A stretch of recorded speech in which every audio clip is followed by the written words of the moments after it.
YouTube ప్రజలందరికీ నమస్కారం. ఈరోజు ఈ కానొస్తున్న పువ్వు గురించి మనం మాట్లాడుకుందాం. ఫస్ట్ టైం అయితే ఈ చూస్తున్న ఛానల్ సబ్స్క్రైబర్ చేసుకోండి, లైక్ చేయండి, కామెంట్ చేయండి. ఈ పువ్వు ఇంకో 10 రకాల పువ్వుని కలిపి మనం మరుగుమందులో తయారు చేస్తాం.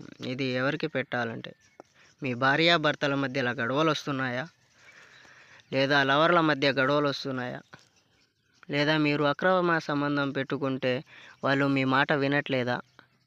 వీటన్నిటికీ ఒకటే పరిష్కారం, మరుగుమందు. ఈ మరుగుమందు అనేది ఒక్కసారి పెట్టామనుకోండి, జీవితకాలం మీ చెప్పు చేతుల్లో ఉంటారు. వాళ్ళు మీ దగ్గర లేకపోతే మనం ఫోటోల ద్వారా వశీకరణ పూజ కూడా చేస్తాము. వాళ్ళ పేరు ఒక ఫోటో ఉంటే చాలు, 24 గంటల్లో కుక్కలాగా మీ వెనకాల తిరగాల్సిందే. ఓం దత్తాత్రేయ నమః, ఓం కాళీమాతే నమః.